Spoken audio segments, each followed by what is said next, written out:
just a little bit music. Yeah, hopefully make everyone feel relaxed today. All grown-ups were once children, but only few of them remember it. This is one of my favorite quotes from The Little Prince. Improvisation awakened my inner child and changed my attitude to life and teaching. So today I'm going to share my stories about improvisation. I'm a pianist. I was trained in a very classical way since I was 4, actually less than 4. Read the music carefully, practice on techniques a lot, memorize every note precisely, do recitals, take exams. So I spent most of my life playing classical piano pieces, practiced to make a better sound, to make my music, my playing more beautiful. And improvisation was another world for me. I thought I couldn't do it because I didn't know how. I couldn't imagine how I could generate a piece of music without any guide in a short time. I didn't have any chance to practice it until 2 years ago. I started to improvise for part of my research. And I struggled with it in the beginning.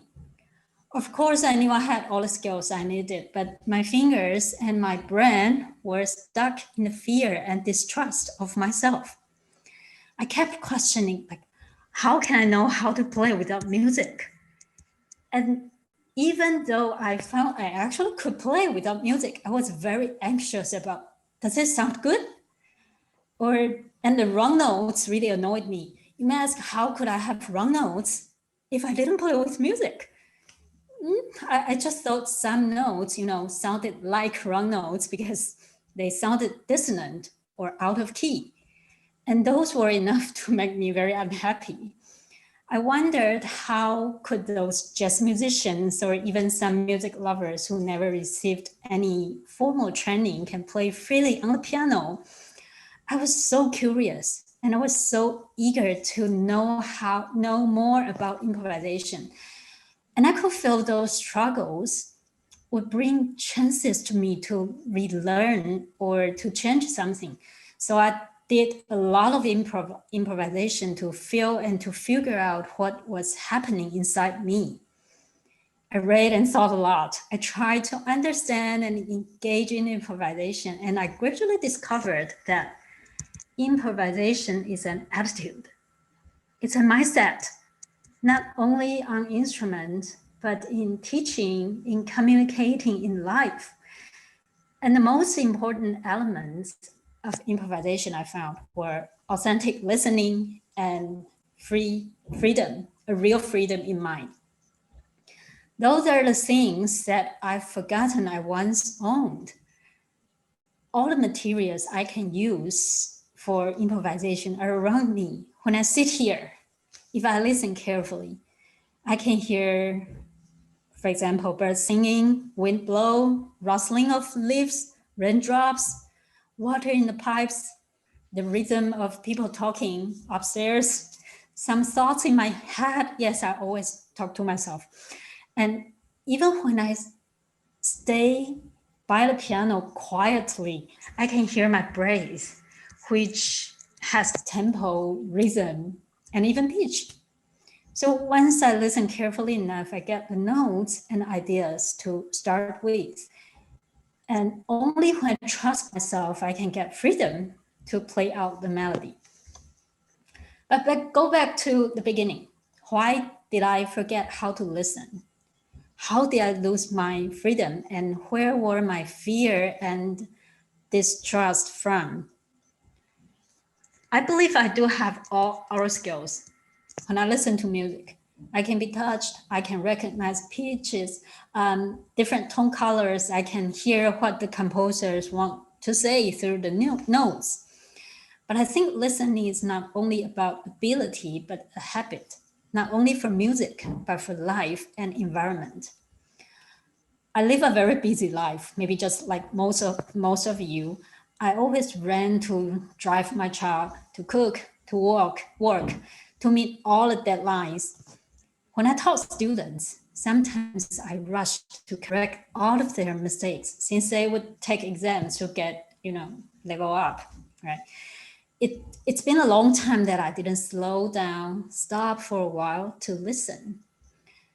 I forgot to listen to the environment. I forgot to listen to myself, and I also almost forgot to pay more attention when I listen to people. Also, I found that when I was a child at school or in music learning, I learned not only knowledge and skills, but attitude and the way I saw mistakes and rules. And also the way I treat myself when I make mistakes. I realized all the judgment I received since I was little and the habit of following the rules still restrict me. So in the beginning of my improvisation, I experienced it's a complaining phase. I blamed my classical training in the beginning for quite a while.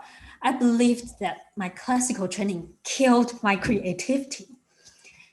But as I learned more about improvisation, I gradually found that my field soul, my inner child, is still alive inside of me. What I needed was to listen to myself, trust myself, and give permission to awake them. And I also got some different ideas about the rules through improvising. I thought of those great musician stories. Most of them did improvisation at their time. Bach, Mozart, Beethoven, many classical musicians were not like what we thought. Sitting in front of the piano, took pencils and erasers, write down the pieces note by note. No, instead, they improvised first. They improvised and then wrote down the music they played. They followed the rules, of course, when they played, but they also broke the rules sometimes, little by little, to make changes. And most of them were pioneers of styles at their time. So I looked at the rules from this point of view and realized that there is always space, even in the frame. Forgetting all the classical music rules is impossible for me, but can I play with the rules? Yes, of course I can.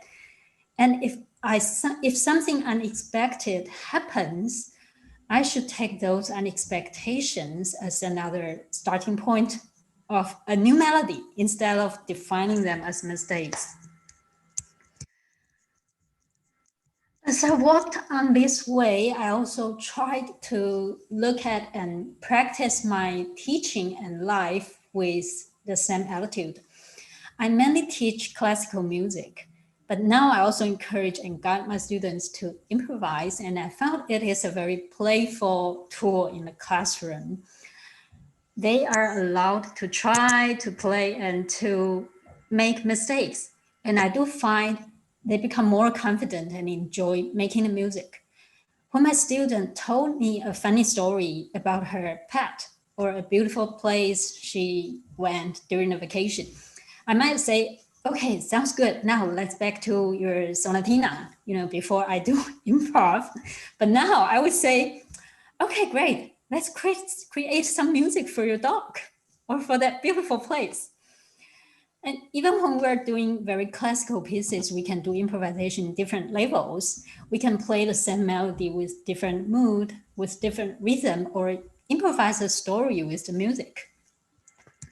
And if my student told me that he's in a very bad mood and he doesn't want to play anymore, it happens.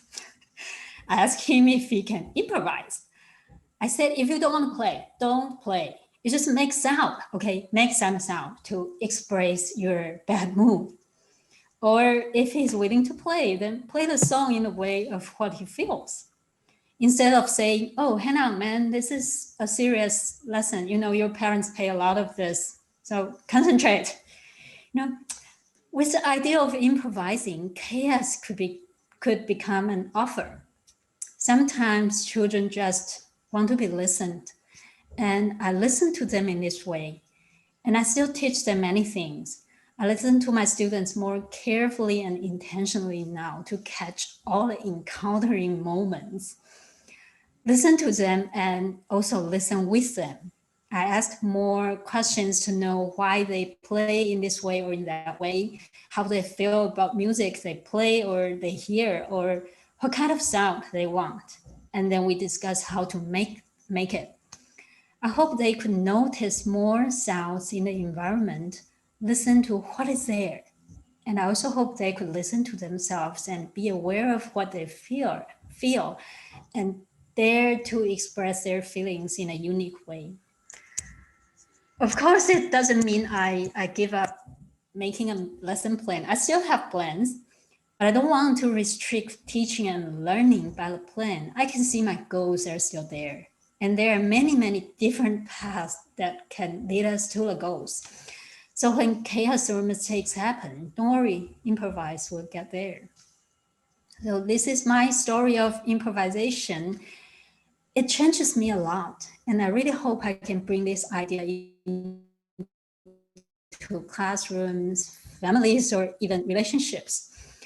I believe that even when we need to follow some of the rules while teaching children, we can still teach them to listen and trust themselves, to keep their mind free. Teaching and learning must be more interesting with a playful and improvisational open mind. I also hope the thing I'm sharing today will generate new ideas. If you have any thoughts, stories, or memories to share with us, this is the space for every one of you. All right, Michael, I see your hands up. Yes, applause for it. That was spectacular, Ming-yu. Michael, go ahead. First of all, Ming-yu, I have to admit that I'm a recovering jazz musician. And so I want to talk first about what you actually played. It was quite stunning. It was sonically, visually, and structurally amazingly intricate. And you even had some foundational blues chords in there that you could have worked on with greater emphasis if you'd wished. And of course, the question I want to ask you always is, what were you thinking at the moments when you were actually playing? Thank you, Michael. You know what? Jazz is my next dream. It's totally different with what I know. Jazz has different sound, different notes, different world. What I'm thinking when I'm playing, I try not to think too much. Actually, I try to let the music come and let it go. Yeah, I try to follow the flow. Yes. You know what? When I try to plan, it doesn't work.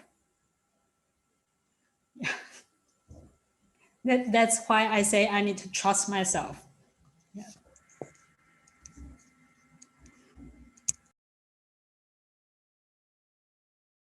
Michael, you're muted. Is there anyone else? Peter.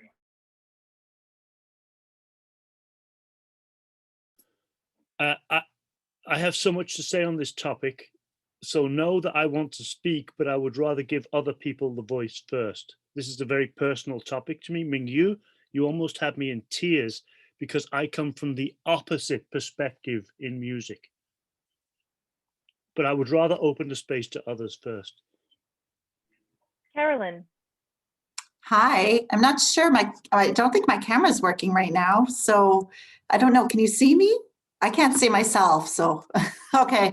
I have a black screen as well. I'm in a new location, different than my car, which I'm used to sitting in my car. So we'll see. Anyhow, I wanted to say that I feel that I used to plan a lot before I'd go into a classroom. I plan my lessons and over plan, and then I noticed I'm over planning and over planning and over planning.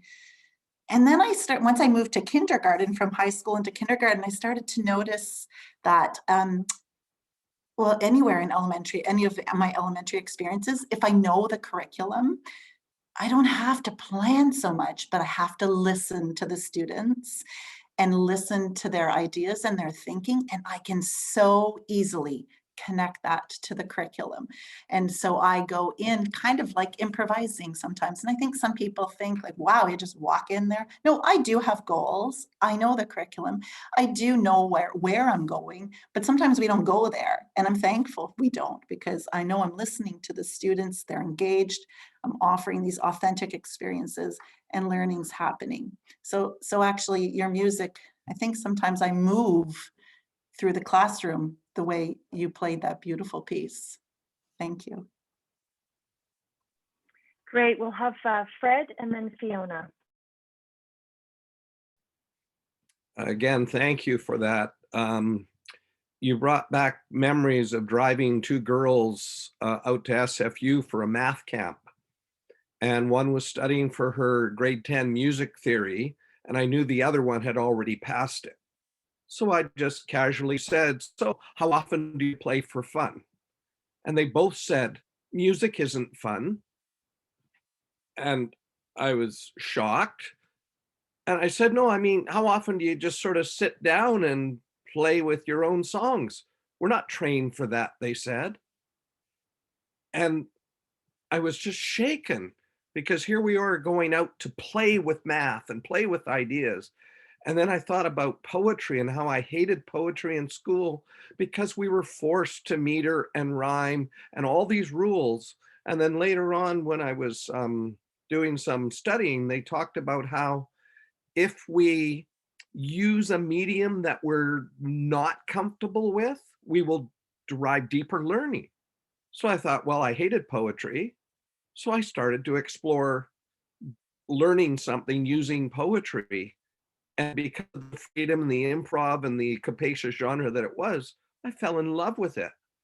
And I was thinking about how often our different curricular areas, we stamp out the joy and the fun and the creativity because we don't have that attitude you talked about. And I really think that if we hold up any of our curricular areas, for example, reading, writing workshops, I was teamed with an English humanities partner. I do the science math. He would teach the same kids humanities, the socials English. And he said, well, if you're going to partner with me, you've got to read Nancy Atwell's In the Middle, which was all about reading and writing workshops. And it was such a good read for me. I'm math, science, and here I was thinking, student choice, peer editing, conversations that it's not going on in my classes. So it forced me to think in new ways. So I think what you're doing here and the research you're doing, just opening it up to us, we could bring all our different curricular areas and our life interests in and blend them together, just like improv. You connect ideas together, and that's where the imagination, the creativity, make it so joyful and fun and dynamic to make us want to keep learning. Thank you. Thank you, Fred. Fiona, your hand was up, but it went down again. Do you still have, you sort of just said, what, please can feel like you can contribute, and after I'll get Dean to speak. Okay. I lowered my hand because I just wanted to have a note of appreciation for the music that I heard. I'm not a musician. I don't read notes. I think learning music notes would be worse than Latin for me. But as Ming was playing, I could actually feel shapes. I could feel a shape to the music. I could feel height. I could feel depth. I could feel breadth. I could feel curves. I could feel deep. And I could imagine carving it out. So I thought that was really, really beautiful. And but the other part I had was I would imagine that I think improv takes a lot of knowledge of something. I could not improv or express a thought with the piano or an instrument. I imagine it takes deep familiarity with it, some kind of experience with it, for it to be able to convey not a thought, but a feeling that I have. And the other thought that was sort of in my mind as Fred was speaking, I imagine that all learning, real learning, going from one idea to another, must involve some kind of improv, some kind of leap of faith. That it's a right note, not a wrong note. If you get my drift. So anyway, thank you for the delicacy and seeing shapes with the music. Yeah, thanks. Thank you, Fiona. Dean. Well, I was really entranced by your music. I have to say that, and I loved it. When I'm teaching with my students, both you and Carolyn and Fred, I changed the word both to many of us are saying we have to talk with our students, which means not talk at them, but also listen to them. I teach a course in courses in cognition at the university. One of them is the psychology of creativity. And when I get the students, so many of them are, what are the right answers? And I'm trying to pull them away from, here's some information, play with it. How can you attach it to the real world, whatever that means, because my real world and your real world might be different. And they're stumped, right? Right where you were talking about, Ming-yu, you were saying you were trying to get all the right notes, but music's more than just notes. It's the feeling, the connection to it. And there's a feeling when you're playing the music, Michael with jazz and all of us who play music, once we're into it, it's as if everything else disappears. But how do you get there? And it's that playing with it. One of the authors, researchers that I really love, or have enjoyed reading the research that he does, is Keith Sawyer. And I know some of you know Keith Sawyer from past conferences and such.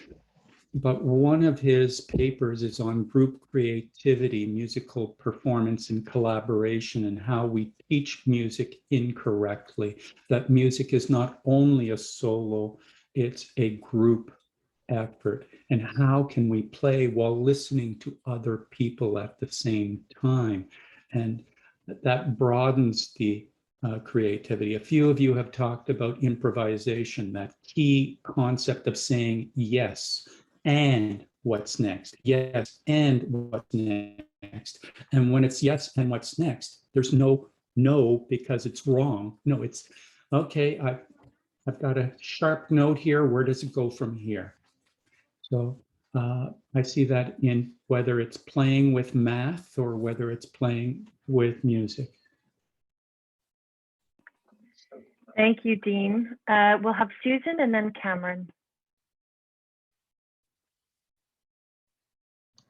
Hi, everybody. I'm Susan originally from Liverpool and now living in Buenos Aires at the end of the world. And I have lived and worked in 5 very different countries. I'm an educational dramatist, and I have tried to bring improvisation and creativity to all my classes. And I can promise you it hasn't been very easy in some cultures, particularly, for example, in Singapore. I'm talking now about the 1970s, so I'm talking about a long time ago. Things have changed a lot since then. And also in Saudi Arabia, where it was very, very difficult. And I must say, Ming-yu Lin, that your music really moved me, and I could feel the Incredible String Band's song. I don't know if any of you are old enough to remember the Incredible String Band, but it goes like this. This moment is different from any before it. This moment is different, it's now. And that's exactly how you made me feel.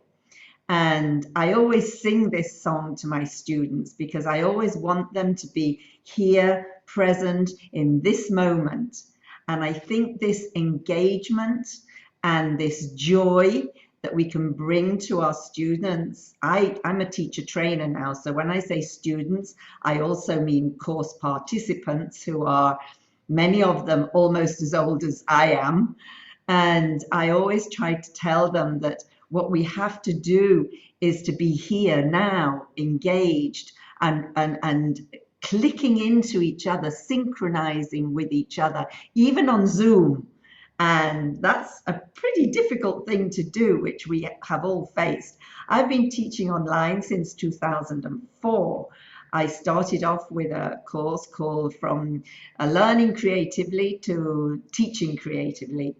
But we didn't have any web tools in those days. I mean, we didn't have YouTube, we didn't have Web3 tools. It was just a reading course online, really, and a discussion group in the forum.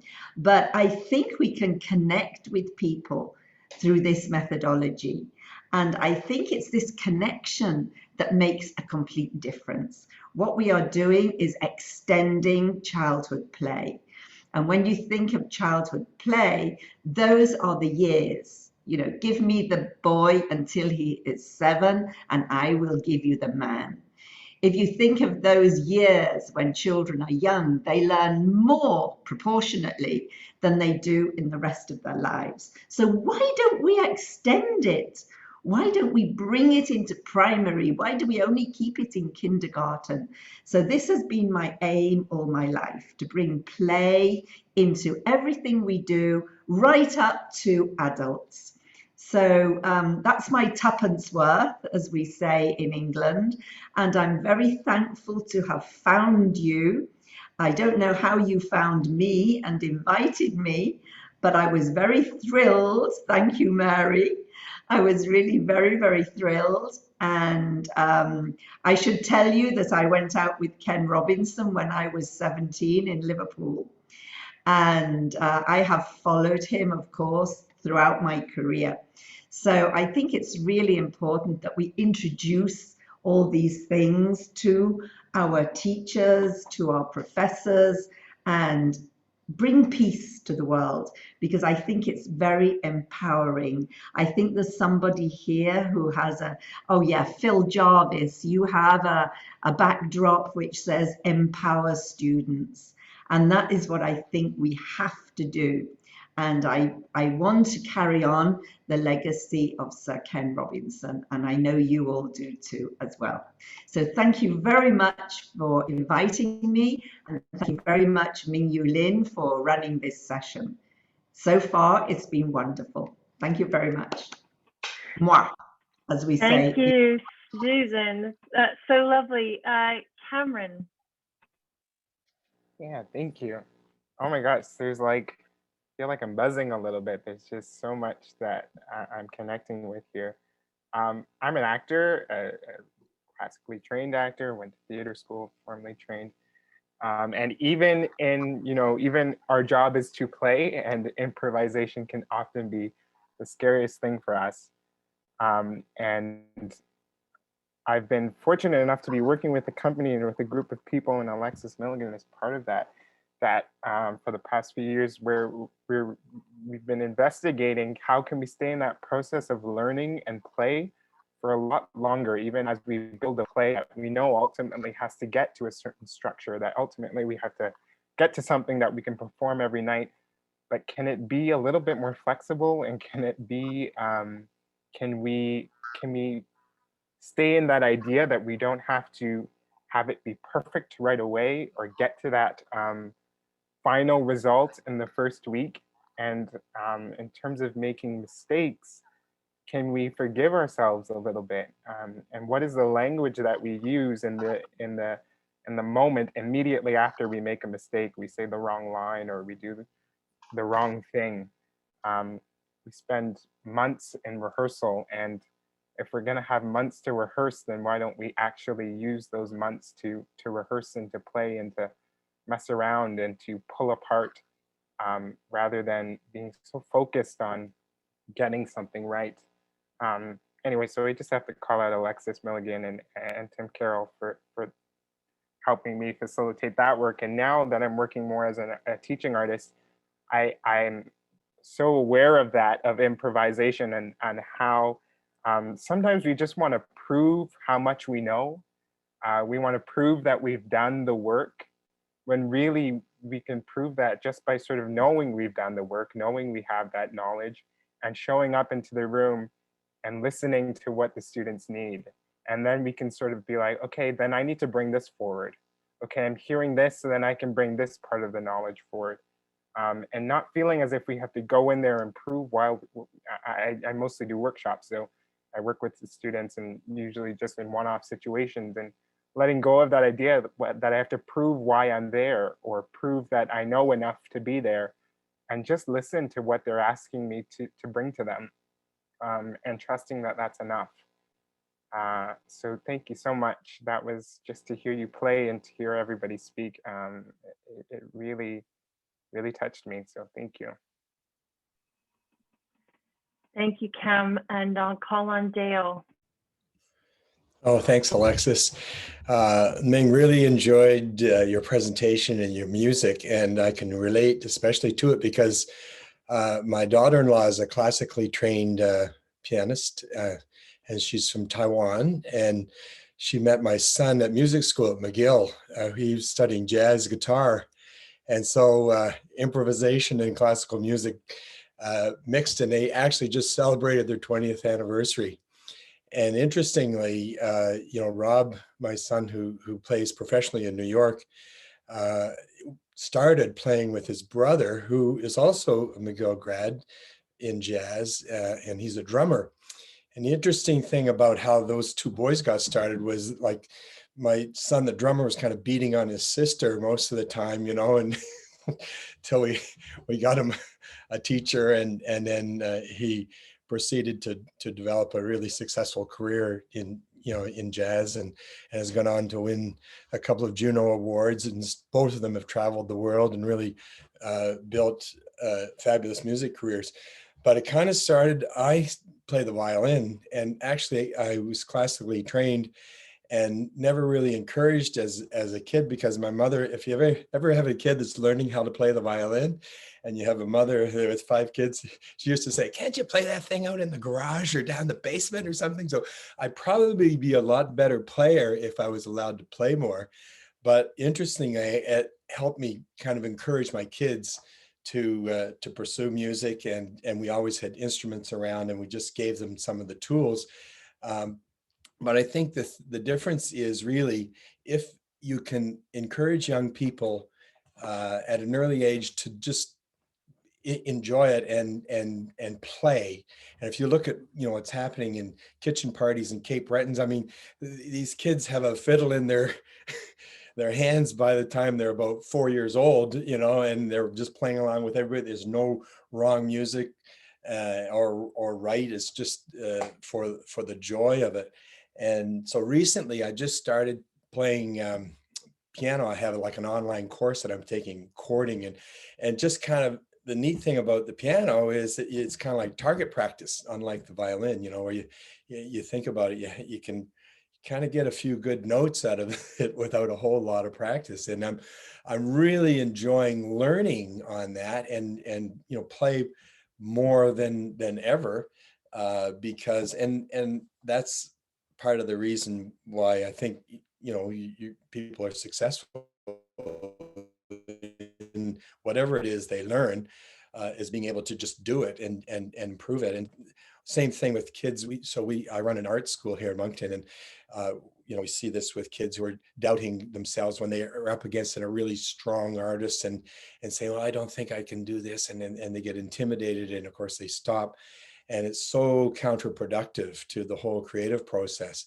And I think that in our learning, what we have to really address is this whole aspect of encouraging people to see little successes at whatever it is that they might be able to do, and just keep keep doing that. So Ming, thanks very much for your great presentation. Really enjoyed it, and the other folks on the call tonight. Thank you, Dale. Peter, and if anyone else, either raise your hand through the chat, or you can just type in the chat or private message me if you've got something. But Peter. Dale, beautiful words. I really thought what you just said was very meaningful. I'm going to go quickly. Susan, where the hell in Liverpool are you from? I'm from Allerton. Oh, I'm from a much more upper class place. I'm from Norris Green. I went to the same school as John Lennon. No, you did? Yeah. Oh, that makes sense. All right, we need to connect, all right, because definitely this could get interesting. Ming-yu, I got to tell you, you just touched me in a way I can't even see you. There you are.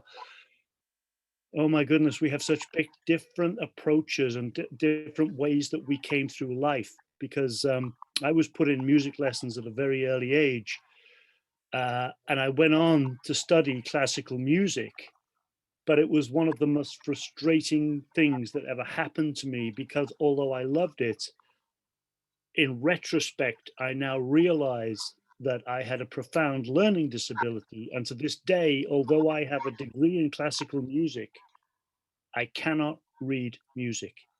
So it was a profoundly difficult journey. So what I did was, I used to, the teachers would get so frustrated with me that they would play the phrase and then I could play it back to them. So it was my ear that I had. But I've got to tell you, you just moved me. I've never actually told this to anybody in my life.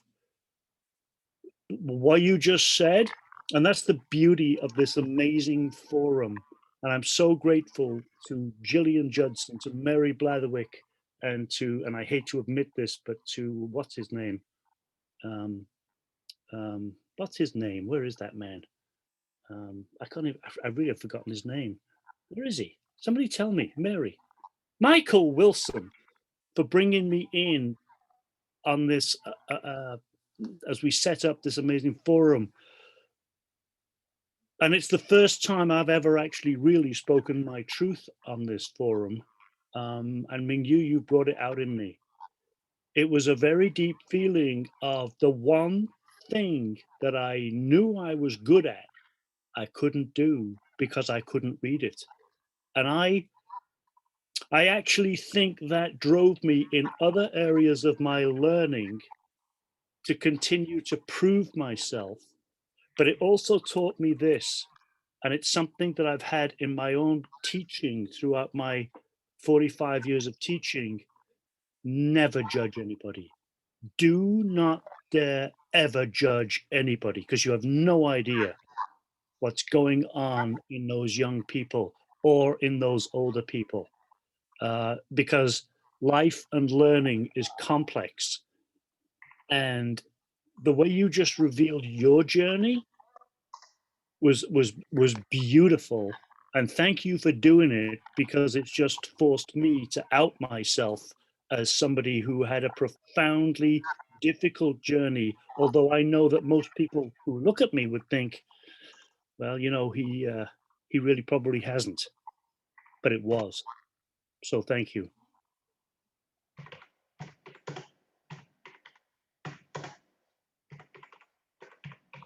Thank you, Peter. Just wondering, oh, Sandeep, I see you. Yes, and great. Is somebody going next? Ming-yu. Sandeep, that's great. Is that okay? Okay. Hello, everyone. Again, it's so wonderful to see you all. I'm just loving this energy, this improv itself, this conversation. Ming-yu, you're playing the piano at the beginning as well. Just there was a particular zone I got into. I had to close my eyes, and this is the beauty of art, right? It moves us. We feel so much in our own ways. And I'm thinking about, I know you're a mama, and for me, improv really comes out daily in my dancing, whether I'm cooking or whatever I'm doing. I mean, I miss dancing with people, but I'm always dancing, and my kids are often rolling their eyes like, "You're dancing again? Like, Mama, what are you doing?" And then I dance more vigorously on the harder days, and my kids notice this. And I'm just curious, as a mom, how has this influenced your babies? Or as a mom, I'm just curious, how are your kids responding to it? Or are they improvising themselves, or are they just listening with their eyes and their ears? I'm just curious about that.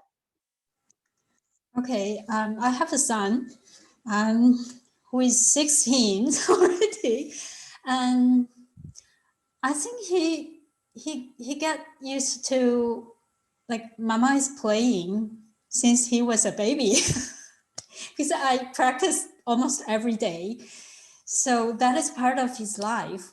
And then when he was very little, when he was, I think it's 4, he started to learn piano as well. And I hoped him can learn in a very playful way, so I never pushed him. Of course, I didn't teach him by myself, okay? And I think he's really enjoyed it. And then he learned piano until he was 9 years old. And someday he told me he wants to play violin. He said he really loved violin, the sound of violin. So I found a teacher for him, and then he started to play violin. And when he started to play violin, he told me that, "Oh, I found my instrument." So actually he's playing now. And yeah, he was also classical trained, but I invited to improvise with me sometimes. Yeah, and I found for him, it's easier. It's easier. I think it's because the way I teach him is always like more free and open than how I was growing up. Yeah, so he dared to try. He can play like the notes out of key. He never afraid of mistakes. And sometimes, I remember once I asked him, like, how do you think about those mistakes, those wrong notes? He said, if you think it's mistakes, it's mistakes. If you let it go, it goes. You can just play, keep playing. So listen to the child. Yeah, it teach me a lot. That's beautiful. We have Fiona next, and I just want to say that we've got 5 minutes left. So if you have something that you'd like to share, please do put your hand up or message me in the chat, because we'll wrap up in about another 5 minutes. But Fiona, please. I just wanted to say something about, if I can say, improv knowledge and identity development. I think that for many of us professionals, we are, or artists, we're trying to find our own way. And we don't have a painting to replicate. We don't have a musical score we're trying to replicate. We're trying to create our own act. We're trying to find our way. And I think each step is improv because there's uncertainty, but I think that step forward brings a new vision and a new knowledge. And I think that that step does work internally. So as much as there might be some hopefully positive benefit for a listener, I think that the work is on the interior. Each time I do something new, the work happens in my own head. For me, I think I get the greatest pain or the greatest joy sometimes. And so I think that there's this notion of improv and playing something new and the courage. And I think for me, I just want to say this wrong note isn't a quote wrong note by breaking a rule. It's that my action didn't have that feeling for me that I desired. I decided, not because of a rule, I broke a rule, but that was not the note. That was not the feeling I wanted. If you know what I mean. And that happens in teaching, let's say, you know, it takes an act of courage. It's improv. Yeah, anyway, so thank you. Lovely. And I think Anne Johnson, you've got something to Yeah, I wanted to thank you all for really beautiful thoughts this evening. I've been reminded of many, many things, but what really captured me this evening was my heart. And it reminded me so much of where in art we join the head, the heart, and the hands. And I certainly saw that in Ming-yu's beautiful surrender to the piano earlier today. And it was a surrender. And it really made me realize not only is there no right way, but there's a profound amount of trust and courage that we have to bring to the plate to do any kind of improvisation. We have to trust what we already know. We have to trust that it's okay to do it, like what you said earlier, Ming-yu.